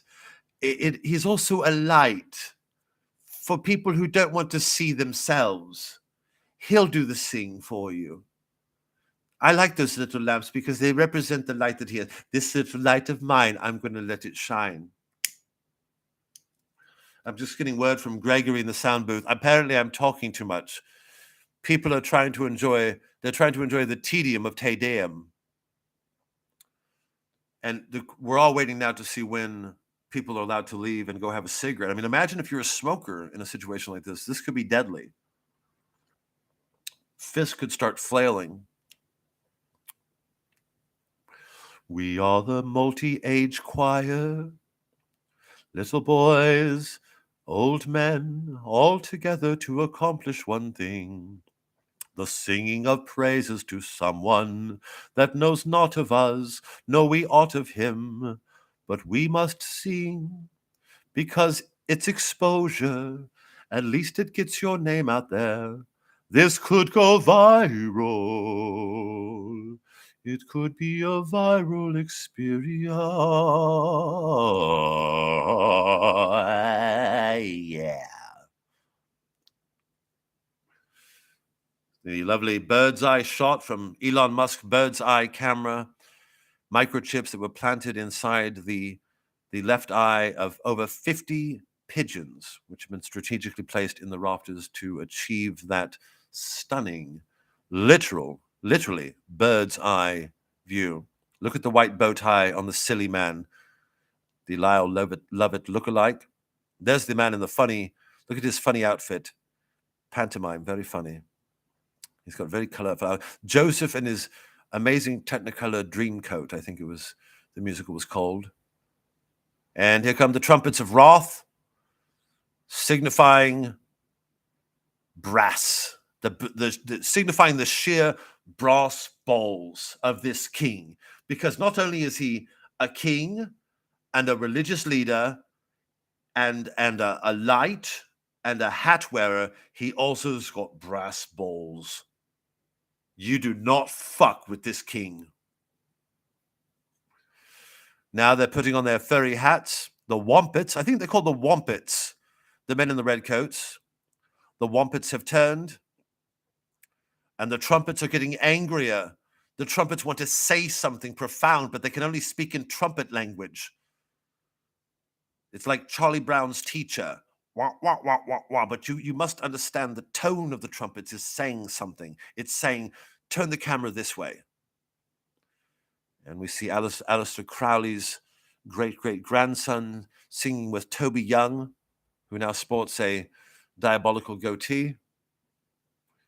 Toby Young of the Tory-led Eton boy, look at me, I believe in free speech because I say titties on Twitter, brigade.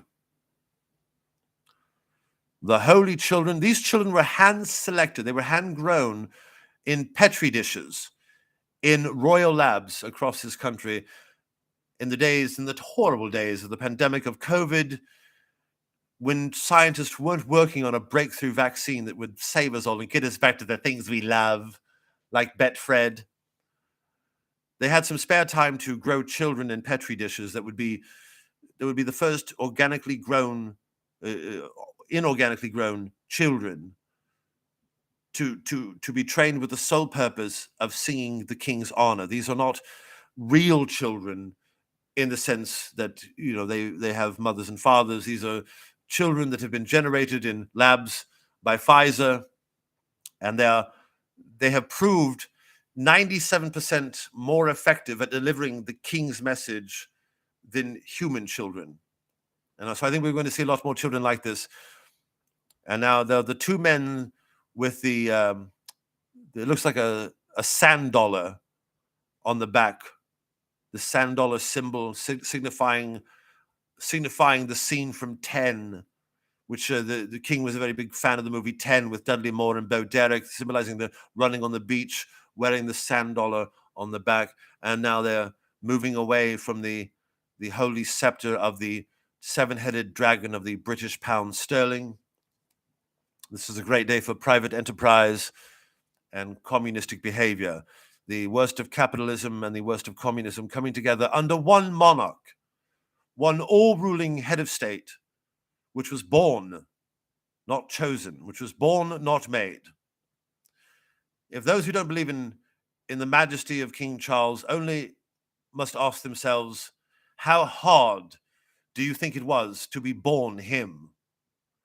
How difficult was it to be born him? He could have stayed in his mother's womb. He could have easily stayed in Elizabeth's womb and made her not only the longest reigning monarch, but the largest monarch as well, with a fully grown man approaching 80, or is he 80 now, still inside her stomach. But no, King Charles made the decision to leave that womb and enter this world. Not an easy decision for a fetus to take, but he took that decision as a very, very, very not young man, not young boy, but a fetal creature. So, yes, there was some choice involved, I will say to the naysayers of Republic, whose leader, thankfully, was arrested today by the police, who are employed to make that fine distinction between whether something is a protest or a disturbance. And the police found him, before the protest even started, the police found the leader of the anti-monarchy group Republic, found him guilty of a disruption and not a protest, before either a protest or disruption had taken place. And quite rightly, the police have a very, very difficult job on their hand, getting it right. Between Sarah Everard's murder and the rape allegations across the board, the police have to juggle all of these things that they're tasked with making sure the king is always in the best light. And so the arrest of the leader of the group, the anti-monarchy group, Republic, has been taken in before even a protest took place. So all is order, all is Jordan Peterson, all is rigid lines, no female chaos here. This is pure balls out patriarchy, dusty and old, a firm but rotted cock, over 1,000 years old, infested with many venereal diseases of criticism over the years, but still triumphs, crab-ridden though it may be. The holy cock of patriarchy. And now the music continues as the people, in theater, this is called blocking, where the director wants to place the actors. So perhaps there's a bit of confusion over blocking right now, because there seems to be a bit of a log jam going on here. I don't know how strong the kidneys are of this congregation, but I know I'm bursting for a winkle tinkle. But I'll keep going, because God damn it, royalty deserves unbiased coverage such as this, unbiased coverage of the most important event that has ever happened anywhere in the world to anybody, even you. Let's take a listen to the somber strains of the organ, played by Henny Davis, the King's royal organist, and also the King's royal kalimba player as well. He doubles on both. It's amazing. If you've seen Henny in action, he plays the organ, but he can switch from the organ to the kalimba like it was nobody's business. And it is nobody's business.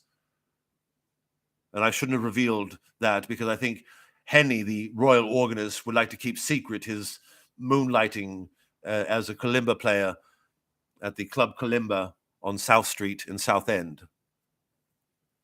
And I've just blown Henny's cover. There he is with his gifts, the stick, the hat, and the ball with the cross. What man can do all this? Oh, yeah, it's a king. All that oppression comes from this backward belief. God, we are all stuck here. There is no free will. God save my remaining savings. I don't know if the banks will collapse, but at least we have a king. I lost all my relatives to the Tories' medical advice, but now it's all swept under the rug because we have a king. Goodbye, Mr. King. And whenever I need you, I'll just click my heels together 3 times and say, come back, come back, come back, little Sheba. Anointed, smoothed down, gristled but grave, the king walks. He walks, he sits. Is there nothing this king can't do? And this might be the end of my commentary. Once he gets in the coach, there'll be a few parting words, perhaps a parting cigarette. I've smoked quite a lot, but so did Edward R. Murrow. I'm of the old school. People chain smoked back in the day, and it's not good, but one does what one does one. Swept all under the train, all that oppression, all that greed, all that concern about cost of living swept under the train and forgotten about. And now they're about to enter the world of the outside, a new venture for the king, this outside world. But he's going to do it. He's made the vow. He's going to leave Westminster Abbey, and he's going to do it as a king. He entered a king, and he's leaving. Now he's leaving a king. Not quite a transformation, more of a shoring up of what we all knew would happen. It's a shoring up of the inevitable. Yes, his day has finally come. His day is Saturday. Every Saturday belongs to him. So when you wake up on Saturday morning and have your nice little lie-in, don't think you had anything to do with it. No, it was your king. Every Saturday belongs to him now. Monday, Tuesday, Wednesday, Thursday, Friday, Royal Saturday, and Sunday. Oh, and Sundays are his too, because he is the boss of the Church of England. So the Royal Weekend, the Royal Saturday, the Royal Sunday, they're all his now. You common plebes, you get all the other days, the work days, in other words. You get the job days. You get the dirty old charwoman days. But the king has the weekend. Weekends are for the king. All enjoyment comes from the king. Did you have sex with your girlfriend last night? Thank the king for it. Did you enjoy a nice sandwich? The king probably played a part. Was there some keys that you couldn't find that suddenly were located? Pray to Saint King. Saint King did it. Patron Saint King. And they're walking by the 2001 monolith, which has been laid down and decorated with flowers, because Stanley Kubrick did many of his films here in this country, the country of the king. Now there will be a train race.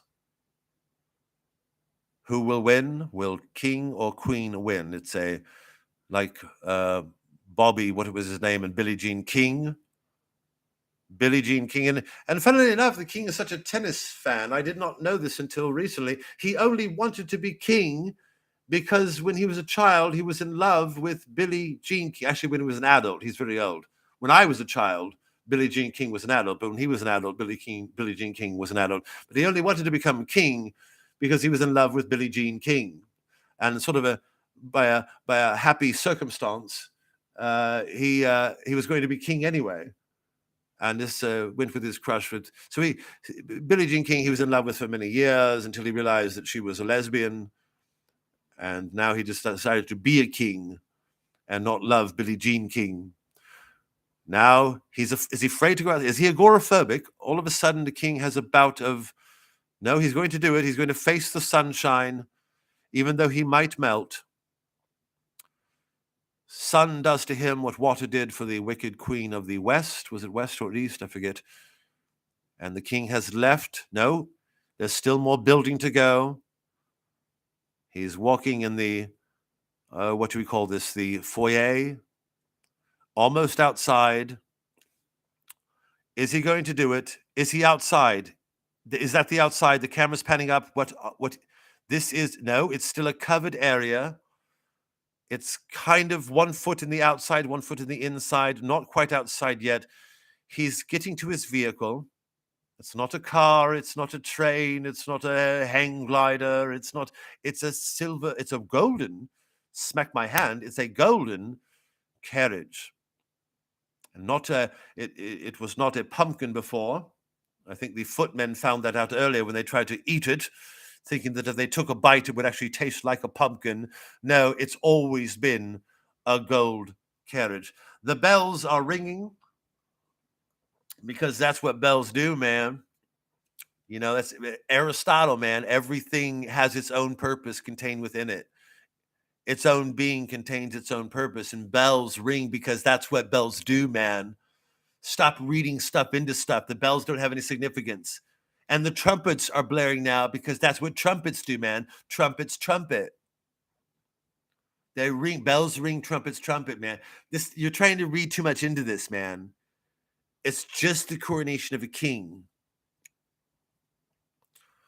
Now the king is officially outside, and the world will never be the same. You've been watching live, unbiased coverage of the most important event that ever took place anywhere in the world. And Kay Burley is starting to talk, so I think this is officially over. So I'm going to turn down her giddy little voice. I've been watching on another channel, but I hope you guys enjoyed this. And I am almost going to have my, it's almost lunchtime. I got up early for this. The king is in his golden car, golden carriage. My microphone. The king is in his golden carriage. All is well with the world. And I think he's, as an American, what do I hope for? I hope for, well, as an American, I don't know if I really have a say. I do have a say in this. Oh, right, because I'm one of the good ones. Right, okay, yeah. I'm not a hillbilly. No, I was educated on the East Coast at Yale and Harvard and Princeton. And I have a lot of friends in the Eaton department, if you know what I mean. And yeah, so what do I hope for from this king and this queen? I hope for a greater understanding between business leaders. I hope for greater communication between popes and archbishops. And I hope for a world in which anybody who is affluent feels free to say whatever they want about people of other minorities or people of other class brackets. That's what I hope as a good American. But as a bad American, I'm thinking like, man, you guys are still doing this shit. You know what I'm saying? Like, what the fuck, man? This is fucked up, man. I mean, I came over here from fucking Missouri, man, like 10 years ago. And I got to admit, man, I was a fucking tourist for a long time. And then fucking as the years go on, man, you deal with them MI5 fucks that run that fucking Comedy Unleashed shit. You see what fucking government creeps those bitches are. And then you take a few years off comedy to get your fucking shit together, and you look around and you go, man, everything was fucked up, man. I did not know who the fuck I was dealing with there, because I'm a loudmouth fucking American with opinions and shit like that, man. But you look at the fucking madness we're living through for the past 3 years, man, you're just like, I don't know. But that's if I was a bad American. But I'm a good American. I'm a good American who was educated on the East Coast, and I had a Rhodes Scholarship, and I am actually good friends with Camilla. What's her name again? Cornhole. I'm really good friends with her. I think she suffered a lot of criticism during the Diana stuff, whatever that was. They just told me to say Diana stuff. I don't know. I don't look into things. I'm told things and I obey things. But I know there was some Diana stuff. So she faced a lot of that, and they're having trouble getting the horses started. Apparently, they have to. How does he see with his woolly hat on? But they're having trouble getting the horses started. I guess they lack horsepower. Little car joke, but applied to horses. How do I do it? Because I'm insane. That's why. Because I talk and think later. Now the man is shouting. He's shouting at the king. But that's not considered a protest. When you shout at the king and you wear a red outfit with a fur hat, that is not a disturbance. But if you're the leader of the anti-monarchy group Republic, it is a disturbance. Now the little wooden soldiers are marching. They're marching for their lives. This is the first. This was a custom that was actually borrowed from Japan, a Japanese reality TV show. They have to march until they go insane, and that's insane as defined under the old rubric, not today's insane, which is I'm going to go to Edinburgh with my show about ADHD. Yeah, I didn't know what I was going to write about for my comedy show, but then I realized I have ADHD, and hello, that's my hour at Edinburgh. So do come see me at the Fringe, and we won't be talking about any of this other stuff, like who the hell is running the world and why should we pay taxes. And here, the royal, what is that called when there's a lot of royal stuff? The horses are following. And again, the great environmentalist fox hunting King Charles knows how much horses love to walk on hard concrete surfaces. If every horse was a Mr. Ed or a Francis the Talking Mule, I think the first thing you would hear horses say is, please, may I walk on concrete in the city setting?